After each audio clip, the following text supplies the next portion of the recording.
Iyi ni radio BBC Gahuzamiryango. Ivugira i Londres kuri metero 19, 25, 31 na 41. Ivugira ku mirongo ya FM mu karere k'ibiyaga bigari no kuri interineti kuri bbcgahuza.com.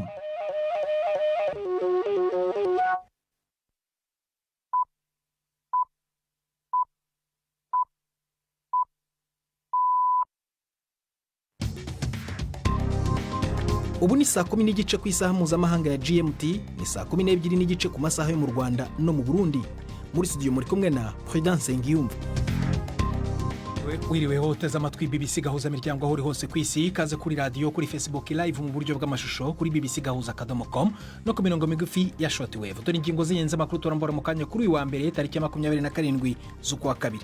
Umutwe w'inyeshyamba zaye mu 23 wafashe utundi duce mu ntambara ikomeje gushegesha akarere k'uburasirazuba bwa Repubulika ya Demokarasi ya Congo. Biravugwa ko abaturage bamaze guhunga Mushaki na Rubaya nyuma yo gufatwa kwa M23. Muri Nigeria, umukandida w'ishyaka ritavuga rumwe n'ubutegetsi Peter Obi yatunguranye atsinda amajwi menshi kurusha abandi mu mujyi wa Lagos. Abanyarwanda biyongereyeho miliyoni zirenga 3 mu gihe cy'imyaka 10 ishize. Nimwe mu ngingo zaganirweho mu nama y'igihugu ngarukamwaka ihuza abanyarwanda baba imbere no mu mahanga, izwi ku izina ry'umushyikirano. Ariko ngo ubwiyongere bwabo burimo inyungu. Umubare w'abantu bafite imyaka yo gukora bari hagati y'imyaka 16 n'imyaka 64 uzakomeza kuzamuka. Ibi ni byiza. Hari n'imikino muri biganiro wowe na Florentine Kwizera.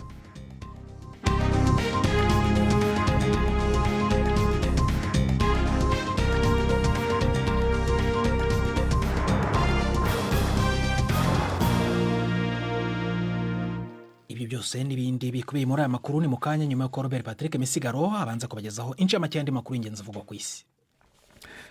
Ubwongereza n'ishyirahamwe rya Buraya vyashitse ku mwumvikano ku bigomba guhindurwa mu masezerano azwi nka Northern Ireland Protocol agenga urudandazwa ruca muri ako karere nyuma yo kuva ku Bwongereza mu ishyirahamwe rya Buraya.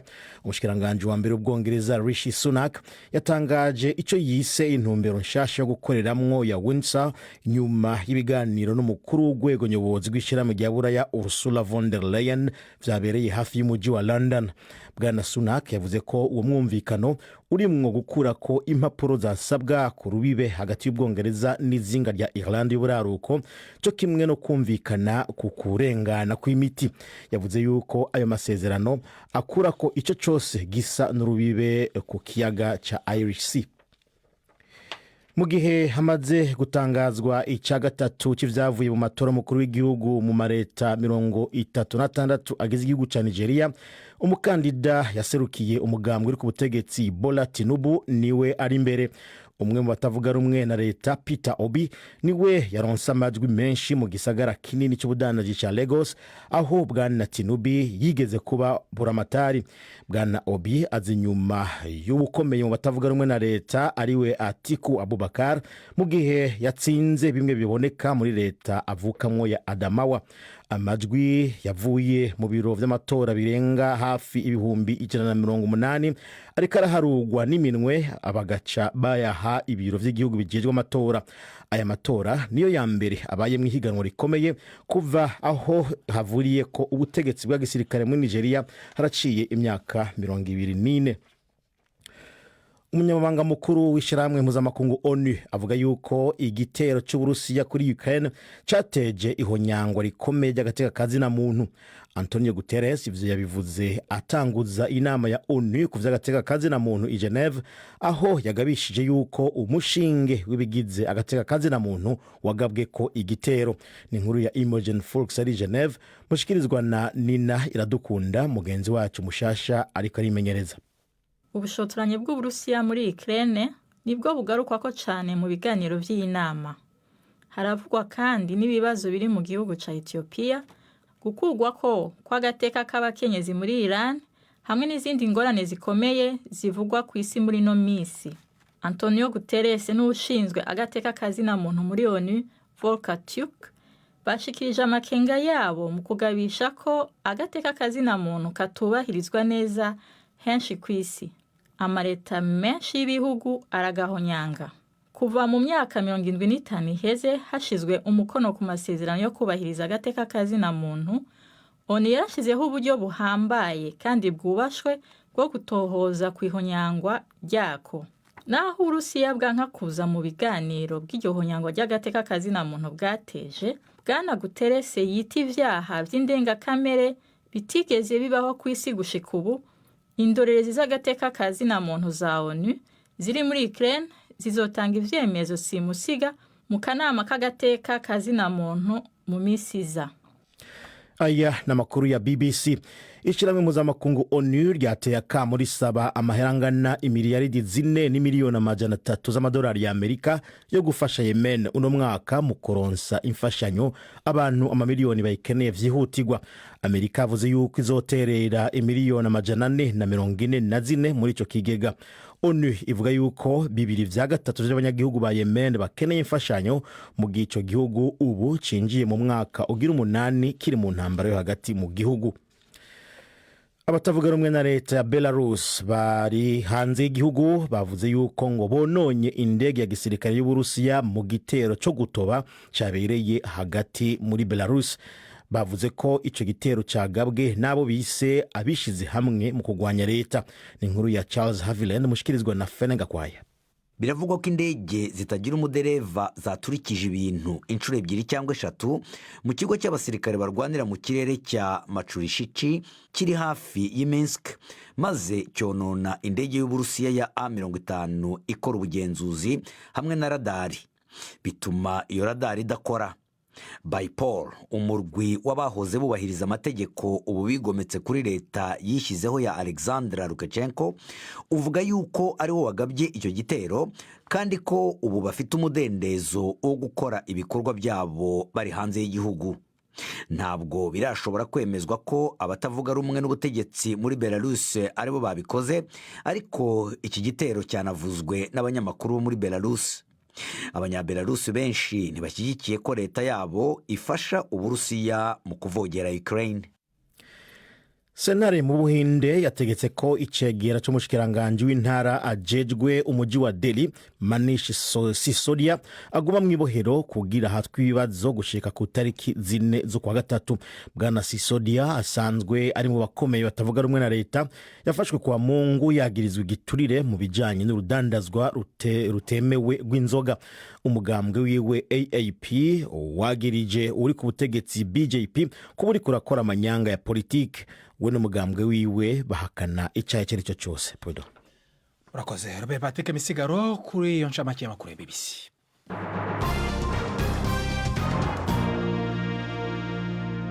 Ikaze ku makuru arambuye duhera muri Nigeria, aho umukandida w'ishyaka ritavuga rumwe n'ubutegetsi Peter Obi yatunguranye atsindira amajwi menshi kurusha abandi mu mujyi wa Lagos. Ni nayo leta irimo abatora benshi kurusha abandi. Intsinzi ye ni ikintu gikomeye kubera ko Bola Ahmed Tinubu, umukandida w'ishyaka riri ku butegetsi All Progressives Congress APC mu mpine, yategetse iyi leta kuva mu mwaka w'1999 kugeza muri 2007. Inkuru ya Mayeni John zuri Lagos muragizwa na Florentine Kwizera. Bwana Obi vyari vyanuganuzwe na bamwe mu bagendereza ibiharuro ko ashobora gutsinda muri leta ya Lagos, ari na hafise benshi mu bayoboke biwe bakiri bato kandi bize. Hari ubwoba yuko ubugizi bwa nabi bufatiye kuri aya matora nyene no kuba hamwe amajwi yari gushobora kunyuruzwa byari kugira ingaruka ku gitigiri c'amajwi yari gushobora kuronka, ariko bisa naho ubwo bwoba ataho bufatiye hagaragara. Bwana Obi yatsinze Lagos arushije abandi amajwi make cyane agira ku 10,000. Amajwi yavuye mu matora yose ntaramenyekana, ariko ibiharuro by'imfata kibanza bigaragaza yuko abitabiriye aya matora ari bake ugereranije n'abari bitezwe. Amajwi yavuye mu matora muri iyo leta muri rusange arindiriye gushigwa hagaragara n'umugwi ujejwe gutunganya amatora ya Abuja. Kuba hari umukandida w'umugambwe ugira gatatu Peter Obi ku rupapuro rw'itora byatumye abakiri bato bijukira gutanga amajwi yabo, muri bo benshi bakaba bamubona nk'umukandida wo kwizegwa ashobora guhindura ibintu abo mu migambwe ibiri ya mbere bahiganwa yananiwe muri kahise kuva mu myaka 24 iheze ico gihugu cinjiye mu ntwaro rusange. Inkuru ya Mayeni Jones. muri repubulika ya demokarasi ya kongo umutwe w'inyeshyamba za M23 wafashe utundi duce mu ntambara yibasiye akarere k'uburasirazuba bw'igihugu. Inyeshyamba zafashe imijyi ibiri mu mpera z'icyumweru gishize mu gihe imirwano n'ingabo za leta ya kongo yakomeza kubukana. Abakozi b'imiryango itera inkunga n'abaturage baravuga ko abasivili barimo n'impunzi bavuye mu turere twa Mushaki ndetse na Rubaya nyuma yo gufatwa na M23. Inkuru ya Richard Kago muragezwaho na Felenka Kwaye. Rubaya niho hantu hashya umutwe wa M23 umaze kwigarurira. Igisirikare cya Kongo ntacyo kiravuga ku ifatwa ry'uyu mujyi ukize ku mabuye y'agaciro uri mu birometero 50 uvuye mu mujyi wa Goma. Uwo mujyi ukize ku mabuye y'agaciro ya coltan, manganese, tantalum n'ayandi menshi. Kuri uyu wa kabiri umutwe wa M23 wagombaga kuba wavuye mu duce wigaruriye muri iyi minsi ishize nk'uko byemejwe n'abakuru ba gisirikare bo mu muryango wa Afurika y'Uburasirazuba. Iyi mirwano imaze gutuma abantu babarirwa mu bihumbi 100 bakurwa mu byabo muri aya mezi 6 ashize. Repubulika ya Demokarasi ya Kongo ikaba irega u Rwanda ko rufasha uwo mutwe wa M23 ariko Kigali byo ikabihakana. Iyi ni BBC Gahuzamiryango yumva no kuri Kisoro FM muri Uganda, kuri bbcgahuza.com ndetse no kuri Facebook live mu buryo bw'amashusho. Mukanya turagaruka ku makuru y'akarere k'ibiyaga bigari nyuma y'akaruhuko gato cyane saa moya zirabura iminota 20:19 nkibivuga mu Rwanda no mu Burundi. Hano Rwanda ni saa 10:41 ndi Prudence Njumva. BBC Gahuzamiryango i Bukavu ni kuri FM 102.2. Tujya ku migenderanire hagati y'u Burundi n'umuryango w'ubumwe bw'Uburayi EU. Uwo muryango umaze umwaka uvanyeho ingingo zihagarika imfashanyo zimwe na zimwe ryahaga u Burundi imbere y'imvururu zijyanye n'amatora yo mu 2015. Mu byari byarahagaritswe harimo amafaranga uwo muryango wafashaga mu yo leta y'u Burundi yakoreshaga buri mwaka.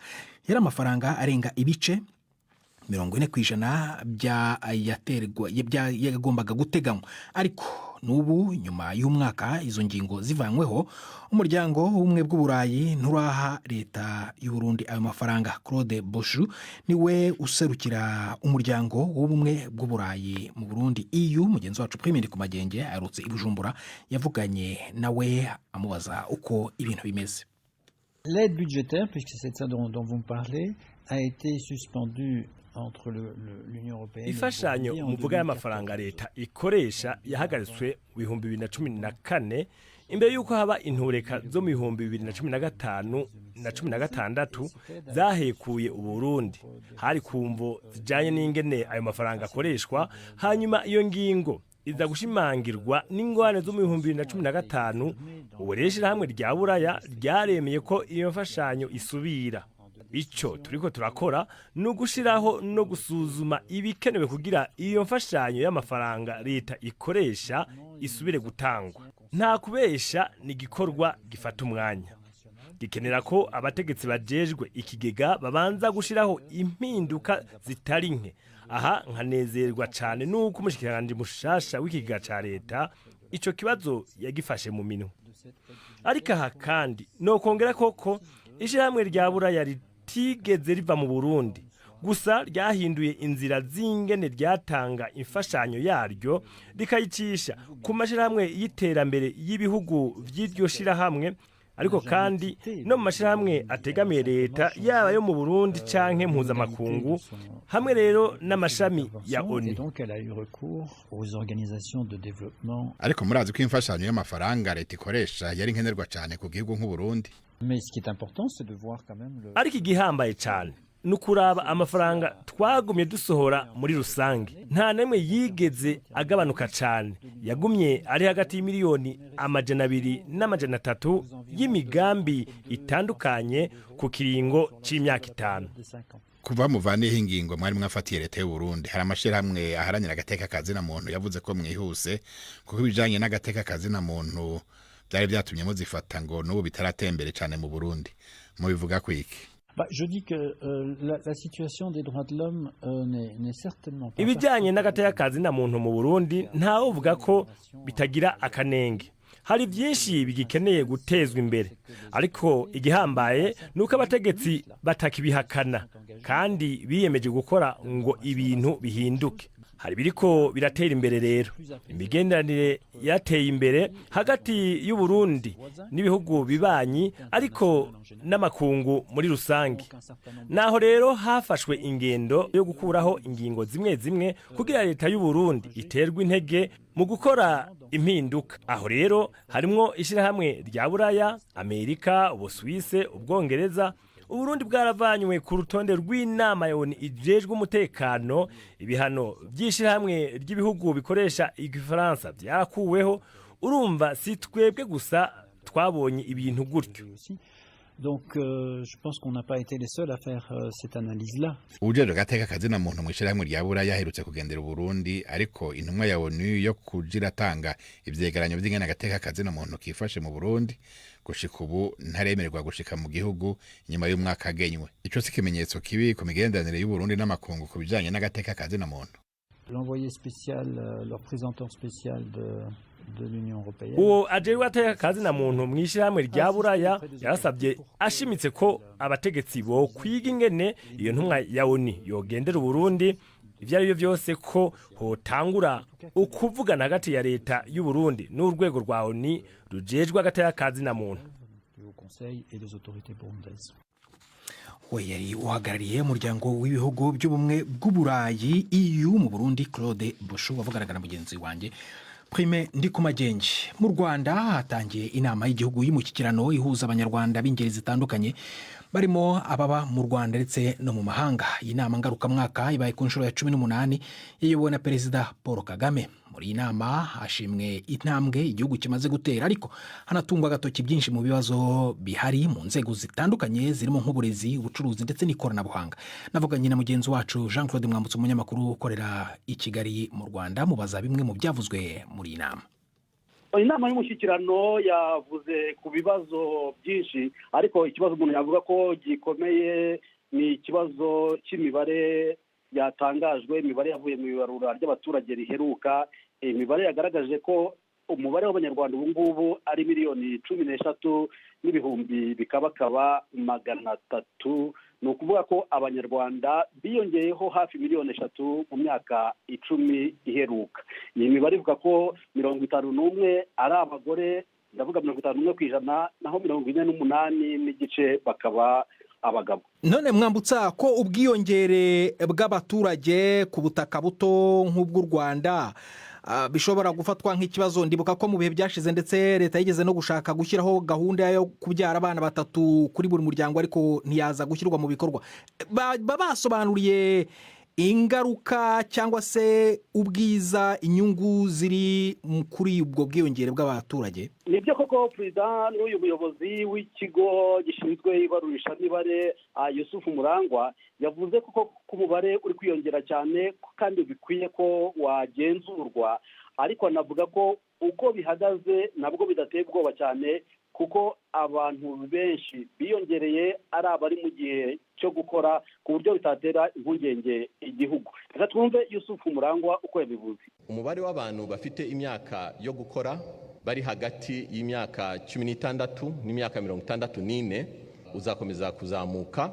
Ibi ni byiza, bizaduha amahirwe meza cyane y'ubukungu mu gihe aba bantu tubateguye neza, tukanabashakira akazi keza bagomba gukora. Mwambutsa, havuzwe kandi n'ikibazo cy'ireme ry'uburezi mu Rwanda ryakomeje kunengwa cyane ko ryaguye riri hasi. Icyo ngicyo cyo abategetsi bari muri iyo nama bakivuzeho iki? Iki kibazo cy'ireme ry'uburezi cyongeye kuvugwaho cyane, ndetse abantu bagaragaza ko gisa naho ari nk'amazi yamaze kurenga inkombe.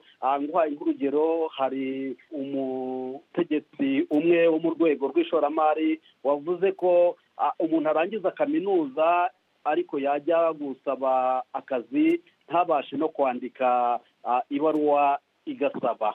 Hanavuzwe muri urwego rw'uburezi, hanavuzwe no ku bijyanye n'abana bava mu mashuri batayarangije. Bavuga ko nacyo ari ikindi kibazo gikomeye.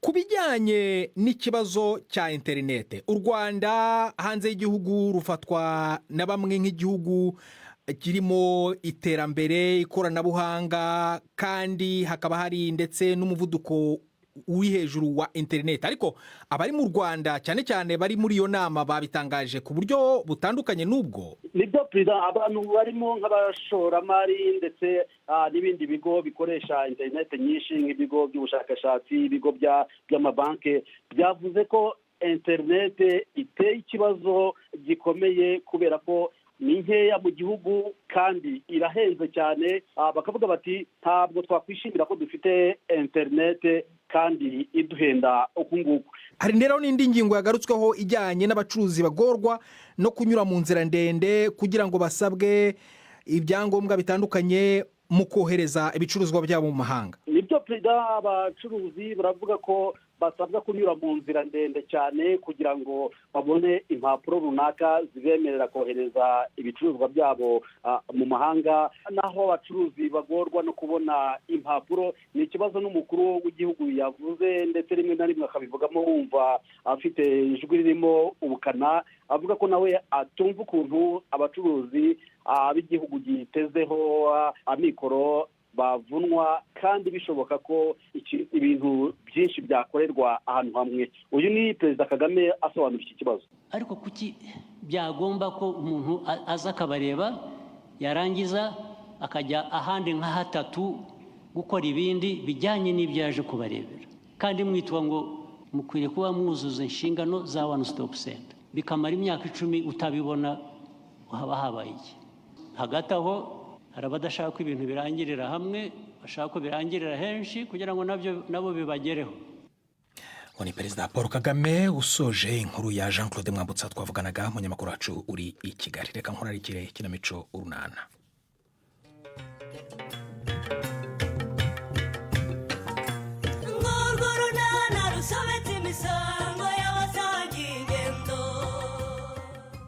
Mu kiganiro urunana cyo kuri wa kabiri twabateguriye, ngaho vuga ibyo uvuga nigire gushaka ikirakamuko. Hari igitekerezo nari mfite, ariko mbere yo kugishyira mu bikorwa ndagira ngo mungire inama. Igitekerezo kirabona n'iki kire? Hari umwana twigana inshuti yanjye nshaka kwigiraho ibyo akora papa. Aho ntonyumvira busho. Ubwo se urashaka kwiga ingendo y'undi rero? Ngaho ratatubwire kire. Tubiri ibyiza uwo mwana akora rwose ushaka kwiga n'ibyo ari byo. Ni 12:45 kuri BBC. Sango hayumvise rero nejo kuwa kabiri hano kuri BBC. Reka nsubize ijambo Jean Claude Mwambutsa, ariko noneho mu mikino. Imikino kuri BBC Gahuzamiryango. Mwiriwe neza nshuti mudukurikiye, kaze mu iki kiganiro cyacu duhere mu Rwanda. Mu irushanwa ryo gusiganwa ku magare Tour du Rwanda ryarayirishojwe. Umunya-Eritrea Henoke Murubuhan niwe wegukanye irushanwa ry'umwaka nyuma yo gutsinda agace ka nyuma karyo ku munsi w'ejo kari gafite intera ya kilometero 75 n'ibice bitatu. Inkuru irambuye reka tuyibaze mugenzi wacu Yves Bucyana. Kuri iki cyumweru Henoke Murubuhan niwe washoje agace ka 8 yasize abandi abasiganwa bazenguruka muri imwe mu mihanda y'umujyi wa Kigali ahareshya na kilometero 75 n'ibice bitatu. Murubuhan w'imyaka 23 ukinira ikipe ya Green Project mu gihugu cy'Ubutaliyani yasize abandi akoresheje amasaha 2 iminota 04 n'amasegonda 52. Mu duce 8 twa Tour du Rwanda yegukanyemo kandi agace ka gatatu mbere yuko asubirana umwenda w'umuhondo ku gace ka 7 kabanziriza akanyuma nako yitwayemo neza cyane. Muri rusange uyu munya-Eritrea yarangije isiganwa rya Tour du Rwanda ryose ryari rifite intera y'ibirometero 1129 n'ibice 9 akoresheje amasaha 28 iminota 58 n'amasegonda 01.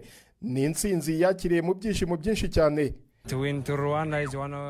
Gutsinda Tour du Rwanda ni iby'agaciro kuri jye, ikipe yanjye n'igihugu cyanjye, kuko ni irushanwa rikomeye kandi rigoye cyane.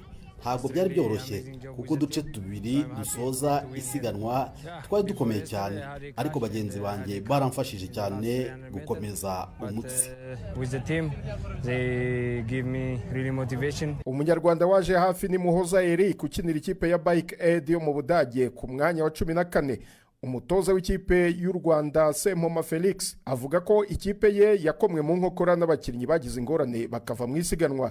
Twari twize kuri classement general ndetse barafite n'ubushobozi bwo gutsinda ama etape, bose bavuyemo. Ni Imanizabayo Eric, umwana uzamuka cyane kandi wari ufite ubushobozi bwo gutsinda amayetape. Yakoze impanuka tujya Musanze muri desante ya Kivuruga na Mugisha Moise rero ni umukinnyi mwiza watwaye na etape n'umunyarwanda ufite agaheko ko gutwara etape muri Tour du Rwanda 2.5. Ibyo rero nicyo kintu cya mbere cyadukomye mu nkokora kugira ngo tutagira kwigaragaza.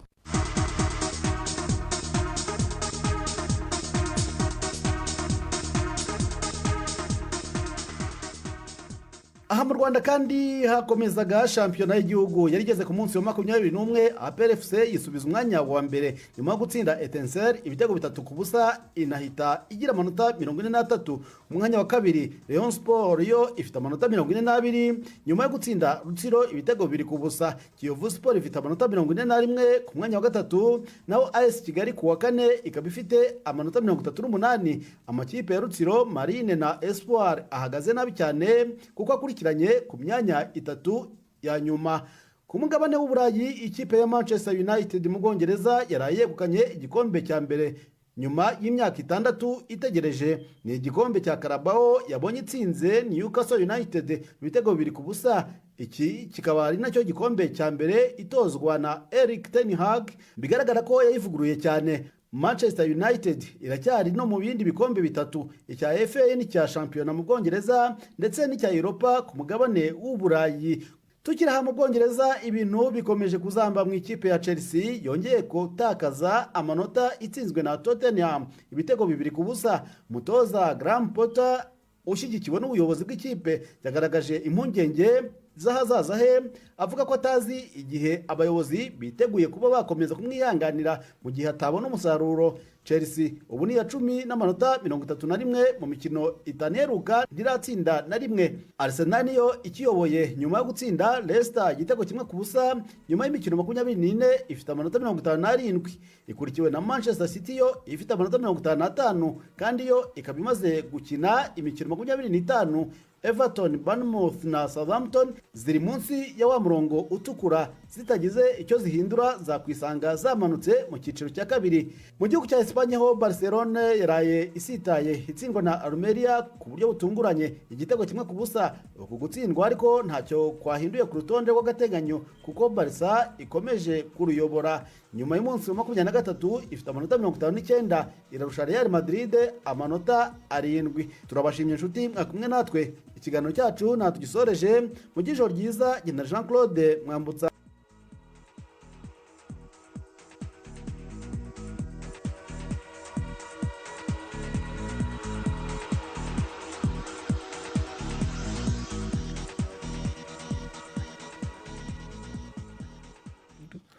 Arakoze Jean Claude Mwambutsa ku mikino. Ndabona Robert Patrick Misigara agarutse muri studio kutwibutsa zimwe mu ngingo z'ingenzi amakuru y'ingenzi avugwa ku isi.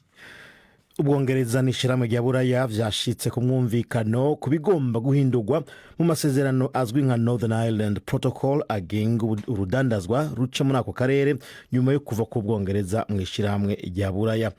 Mu gihe hamaze gutangazwa icya gatatu cy'ivyavuye mu matora y'umukuru w'igihugu mu mareta 36 agize igihugu ca Nigeria, umukandida yaserukiye umugambwe uri ku butegetsi Bola Tinubu niwe gushika ubu ari imbere.